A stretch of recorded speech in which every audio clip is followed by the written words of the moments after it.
আসসালামু আলাইকুম। Freedom of voice YouTube চ্যানেলে আপনাদের সবাইকে স্বাগতম। বাংলাদেশের রাজনীতিতে আবারও আলোচনার কেন্দ্রে জাতীয় পার্টি। কারণ এক নয়, জাতীয় পার্টি এখন ২ ভাগে বিভক্ত। আর এই ২ অংশের মূল লক্ষ্য একটাই, আওয়ামী লীগের ভোট নিজেদের পক্ষে আনা। জুলাইয়ের গণ অভ্যুত্থানের পর আওয়ামী লীগের রাজনৈতিক কার্যক্রম নিষিদ্ধ হয়েছে। ফলে দল হিসেবে তারা নির্বাচনে অংশ নিতে পারছেন না। কিন্তু তাদের দীর্ঘদিনের সহযোগী দল জাতীয় পার্টির ওপর এমন কোনো নিষেধাজ্ঞা নেই। এখান থেকেই রাজনীতির নতুন সমীকরণ শুরু হয়। একদিকে জিএম কাদেরের নেতৃত্বাধীন পুরনো জাতীয় পার্টি, অন্যদিকে আমিনুল ইসলাম মাহমুদের নেতৃত্বে গঠিত নতুন জাতীয় পার্টি, যেখানে যোগ দিয়েছেন অনেক পরিচিত ও প্রভাবশালী নেতা, যাতে রাজনীতিতে বলা হয় হেভি ওয়েট, অর্থাৎ অভিজ্ঞ ও প্রভাবশালী ব্যক্তি।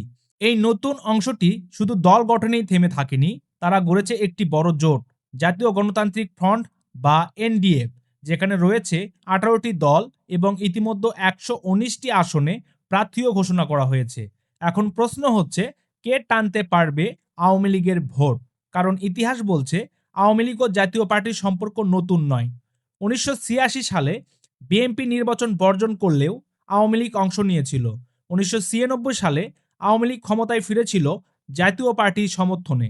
২০০৮ সালে দুই দল একসঙ্গে নির্বাচন করে সরকার গঠন করে। এই দীর্ঘ সম্পর্কের কারণেই রাজনৈতিক বিশ্লেষকদের মতে আওয়ামী লীগের সমর্থকদের একটি বড় অংশ জাতীয় পার্টির দিকে ঝুঁকতে পারে। তবে এখানেই আসে বড় পার্থক্য। নতুন জাতীয় পার্টির সঙ্গে রয়েছেন সাবেক মন্ত্রী, সাবেক সংসদ সদস্য ও পরিচিত মুখ, যারা মাঠের রাজনীতিতে এখনো সক্রিয়। অন্যদিকে জিএম কাদেরের জাতীয় পার্টিতে পরিচিত নেতার সংখ্যা খুবই কম। তাদের শক্ত ঘাঁটি মূলত রংপুর অঞ্চলেই সীমাবদ্ধ। আরেকটি গুরুত্বপূর্ণ প্রশ্ন হলো, লাঙ্গল প্রতীক কার হাতে থাকবে? রাজনৈতিক বিশ্লেষকদের ধারণা, প্রতীকটি জিএম কাদেরের কাছেই থাকার সম্ভাবনা বেশি। আর লাঙ্গল প্রতীক ও ইরশাদের নাম, এ দুটোর প্রতি উত্তরবঙ্গের মানুষের এখনো কিছু আবেগ আছে। কিন্তু জাতীয় রাজনীতিতে শুধু আবেগই যথেষ্ট নয়, দরকার সংগঠন, পরিচিত মুখ আর মাঠের সক্রিয়তা। সব মিলিয়ে বলা যায়, আগামী ১২ই ফেব্রুয়ারি ত্রয়োদশ জাতীয় সংসদ নির্বাচনের সামনে রেখে জাতীয় পার্টির ২ অংশের লড়াই আসলে একটাই, আওয়ামী লীগের ভোট কার ঝুলিতে যাবে। যে অংশ এই ভোট বেশি টানতে পারবে রাজনীতির দৌড়ে, তারাই থাকবে এক ধাপ এগিয়ে। প্রিয় দর্শক, আপনার মতামত কি?